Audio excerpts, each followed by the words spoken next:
Right, this code should look somewhat familiar to you. You should have done it already, and you'll see that my code actually works. It draws a square. Okay, so what's today? Today is about variables, all right? And if you look at the word variables, all right, the first bit of it is actually vary. So, surprisingly enough, variables have values that vary. And hopefully, some of you will remember something along these lines from maths where you say x equals 50, and you get a problem that says x plus 10 equals. Well, because x has already been assigned this value 50, well, anywhere you see x following that, you know that its actual value is 50. So the answer here would actually be 60. Now, if I change the value of x to, say, 100, well, again, you now know that x has been assigned the value of 100. So everywhere you see an x, you put in 100, and it comes out as 110 in this case. Okay? So similar thing happens in programming. And why is this? Well, when you think about it, if you're trying to get a user's name or their age, well, everybody's age, everybody's name, it's different. So we have to keep our programs variable. And this makes them more flexible and robust, all right? Robust. You ever had that little wheel in the middle of your screen that just keeps going on and on and on and on and on? It's because it's crashing, it's thinking, something's gone wrong. Well, we want to try to avoid that when we're programming. And that's what variables do. Another reason for variables is it can make our lives easier. So, for instance, currently I've got a square that's being drawn that's 50 pixels long. Well, what if I want to change it to 100?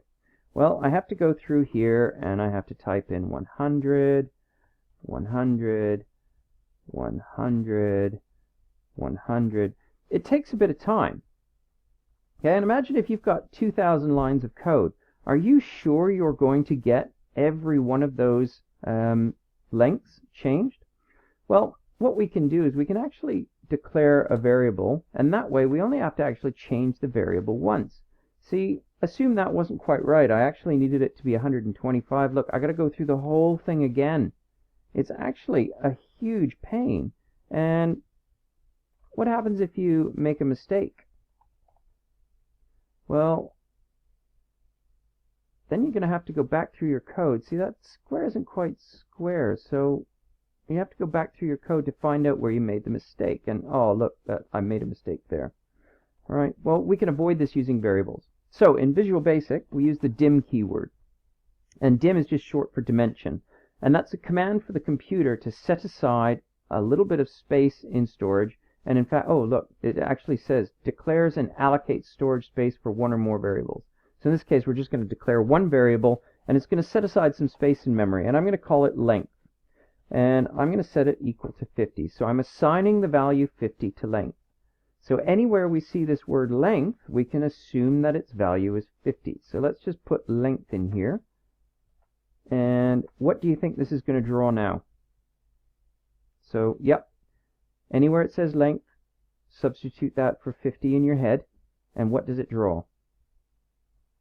That's right, it draws the original square that we had. Okay? Now, if I want to change that to 100, watch this. I change it to 100, and it automatically changes all those values and updates them all. Now, if I want it to be 125, look how much quicker this is.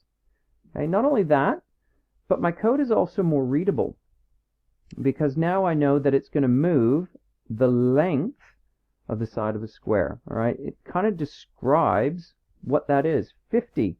What does that actually describe? It doesn't describe anything. It just says 50. All right, so you've got the idea of what a variable is.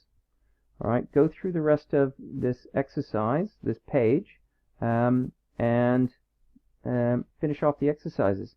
What I'd also like you to do is actually create another variable just below the length variable here and call it angle, and then replace all these angles, all these 90s with the angle, and see if you can still make it draw a square. All right? Good luck.